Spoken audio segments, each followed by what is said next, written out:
Petugas penagih utang di Palembang, Sumatera Selatan diduga dilukai oleh seorang anggota kepolisian. Kejadian yang terjadi di area parkir mal itu diduga dipicu amarah sang anggota polisi yang tidak terima mobilnya akan diambil paksa karena menunggak cicilan.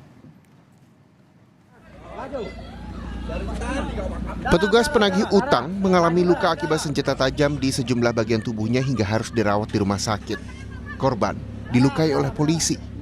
Kejadian bermula saat korban bersama dua rekannya bertemu pelaku di area parkir salah satu mal di Palembang.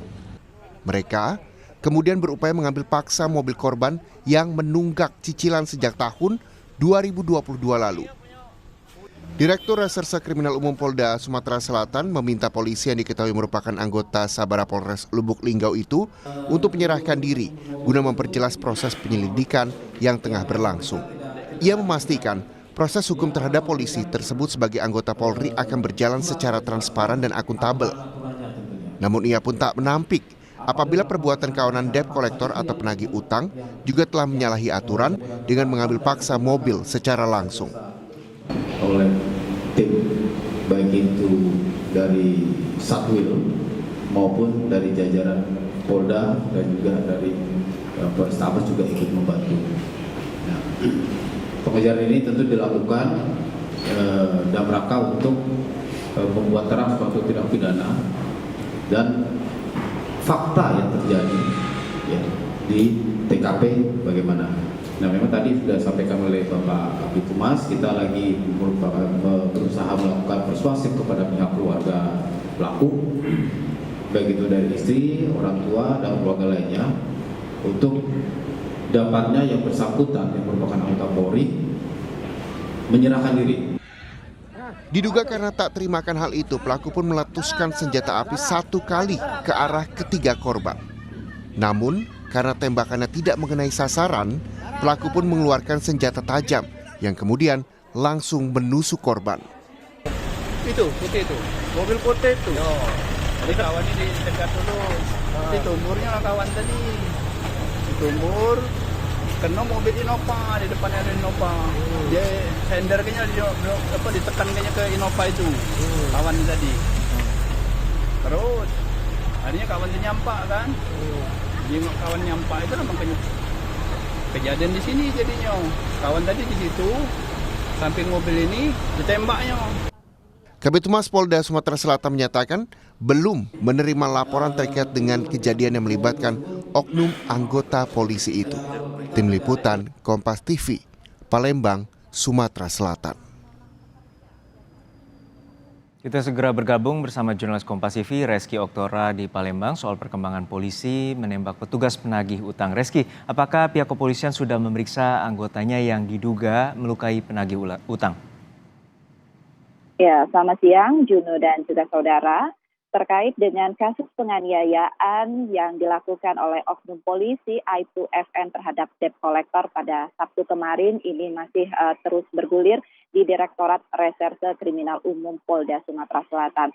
Kasus ini bisa dikatakan kompleks seperti itu. Mengapa demikian? Karena dari istri Aibtu FN ini juga melapor ke Polda Sumsel atas dugaan ataupun sangkaan penganiayaan dan juga pengancaman. Jadi di sini ada dua versi yang dikembangkan oleh pihak kepolisian. Versi pertama ini terkait dengan laporan debt collector yang saat ini mengalami sejumlah luka di tubuhnya yang masih dirawat secara intensif di rumah sakit. Dalam hal ini Aibtu FN sendiri sudah resmi ditetapkan sebagai tersangka dan masuk dalam daftar pencarian orang atau DPO yang mana diminta polisi untuk segera menyerahkan diri guna memperjelas daripada proses penyelidikan yang tengah berlangsung. Untuk versi yang kedua yang saya katakan di awal tadi bahwasannya istri Aibtu FN ini juga melapor dan ini juga masih diselidiki oleh pihak kepolisian dengan memeriksa sejumlah orang saksi.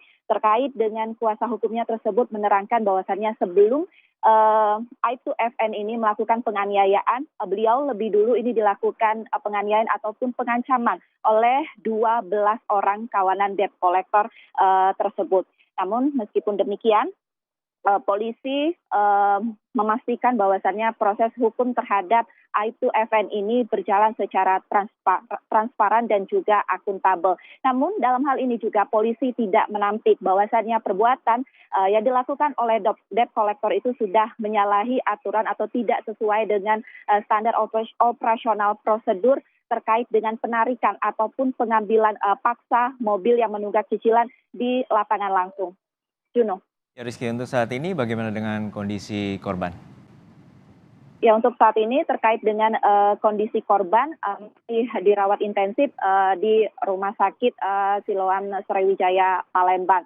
Dan saat ini juga kami masih menunggu diinformasikan bahwasannya kami menerima informasi bahwasannya Aib2FN ini akan menyerahkan diri dalam beberapa hari terakhir atau dalam waktu dekat ini. Dan untuk terkait dengan ancaman hukuman pada Aib2FN ini dikenakan pasal 352 ayat 1 mengenai penganiayaan berat dengan ancaman hukuman 5 tahun penjara. Dan saat ini juga kami masih menunggu terkait dengan perkembangan proses hukum yang berjalan saat ini. Juno.